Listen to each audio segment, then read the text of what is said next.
कांग्रेस की असलियत एक एक करके बाहर आ रही है। कांग्रेस के नेता राहुल गांधी विदेश जाकर भारत के लोकतंत्र से लेकर भारत के तमाम मुद्दों पर सवाल उठाते हैं, लेकिन बीजेपी का कहना है कि राहुल गांधी भारत की छवि विदेशों में खराब करने का काम करते हैं। बीजेपी लगातार सवाल उठा रही है, लेकिन फिर भी राहुल गांधी हमेशा कुछ ऐसा कर देते हैं जिससे बवाल मच जाता है।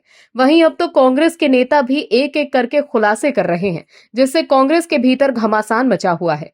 कांग्रेस के नेता ही एक दूसरे पर सवाल उठा रहे हैं और अब तो कांग्रेस के नेता सवाल उठा रहे हैं कि उनके नेता क्या बीजेपी में मिल गए हैं, इसीलिए कांग्रेस को फंसाने का काम किया जा रहा है।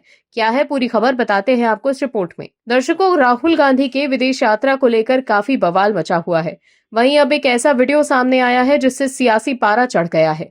दरअसल कांग्रेस नेता राहुल गांधी ने एक बार फिर से विदेशी धरती पर बिना नाम लिए मोदी सरकार पर निशाना साधा है। कांग्रेस नेता ने पेरू में छात्रों को संबोधित करते हुए बोलने की आजादी को लेकर सवाल उठाए।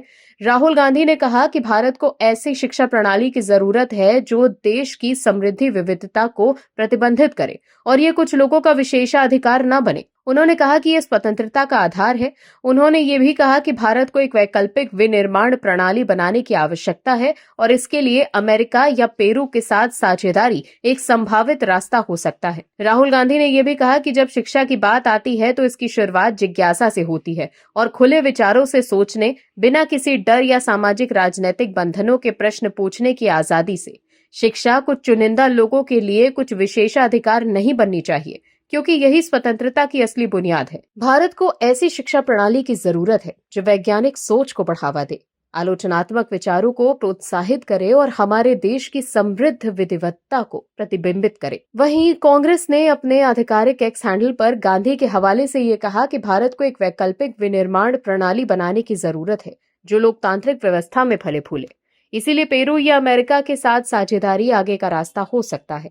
इसके साथ ही कांग्रेस ने दक्षिण अमेरिका में छात्रों के साथ गांधी के संवाद का एक वीडियो भी साझा किया। वहीं बीजेपी नेता अमित मालवीय ने राहुल गांधी की यात्रा को लेकर सवाल उठाए।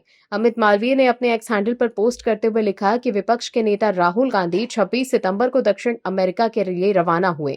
अब 15 दिन से ज्यादा हो गए हैं और उनकी यात्रा के असली मकसद से ध्यान भटकाने के लिए बनाए गए कुछ वीडियो के अलावा पूरी तरह से सन्नाटा है। राहुल गांधी आखिर कहां हैं और दक्षिण अमेरिका में क्या कर रहे हैं, इसकी गोपनीयता क्यों? वहीं दूसरी तरफ कांग्रेस की वो पुरानी पोल खुल गई जो अब उनके बड़े नेता और पूर्व गृह मंत्री पी चिदम्बरम ने भी कह दी है। कांग्रेस इंदिरा गांधी को शहीद बताकर हमेशा पॉलिटिकल फायदा उठाती रही, लेकिन चिदम्बरम ने साफ कहा कि ऑपरेशन ब्लू स्टार एक बड़ी गलती थी जिसे टाला जा सकता था। इसकी गलती की कीमत इंदिरा गांधी को अपनी जान देकर चुकानी पड़ी और फिर साल 1984 में सिख दंगों का खौफनाक कत्लेआम हुआ। कांग्रेस ने आज तक इन दंगों के लिए माफी नहीं मांगी। वहीं केंद्रीय मंत्री किरेन रिजिजू ने चिदम्बरम पर तीखा हमला बोला। उन्होंने कहा कि चिदम्बरम बहुत देर से कांग्रेस की गलतियां मान रहे हैं। रिजिजू ने याद दिलाया कि चिदम्बरम ने पहले खुलासा किया था कि मुंबई आतंकवादी हमले के बाद भारत पाकिस्तान पर जवाबी कार्रवाई नहीं कर सका। इसकी वजह अमेरिका और दूसरी विदेशी शक्तियों का दबाव था। अब चिदम्बरम ने स्वर्ण मंदिर में ऑपरेशन ब्लू स्टार को भी गलत बताया है। रिजिजू ने कहा कि ये सब बहुत देर से हो रहा है। वहीं समाचार एजेंसी ANI से बातचीत करते हुए कांग्रेस नेता और राज्यसभा के पूर्व सदस्य राशिद दलवी ने कहा कि ऑपरेशन ब्लू स्टार सही या गलत ये अलग बात है, लेकिन 50 साल बाद चिदम्बरम जी को कांग्रेस पार्टी और इंदिरा गांधी पर हमला करने की क्या जरूरत आन पड़ी? उन्हें कौन सी बात मजबूर कर रही है? वहीं पी चिदम्बरम के ऑपरेशन ब्लू स्टार पर बयान के बाद शिरोमणि गुरुद्वारा प्रबंधन कमेटी ने तीखी प्रतिक्रिया दी है। SGPC ने चिदम्बरम के बयान का स्वागत तो किया है, लेकिन साथ ही उन पर झूठ बोलने का भी आरोप लगाया।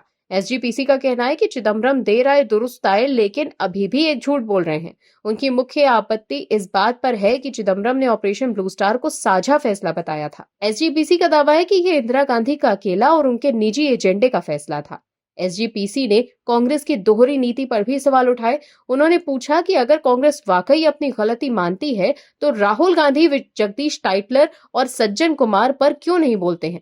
इसके बजाय वो उनके साथ बैठते क्यों हैं? जगदीश टाइटलर और सज्जन कुमार पर 1984 के सिख विरोधी दंगों में भूमिका निभाने के आरोप लगे थे। सज्जन कुमार को सजा भी हुई, लेकिन कांग्रेस नेतृत्व इन मुद्दों पर खुलकर बात नहीं करता। कुल मिलाकर देखें तो चिदम्बरम के बयान से राहुल गांधी घिर गए हैं।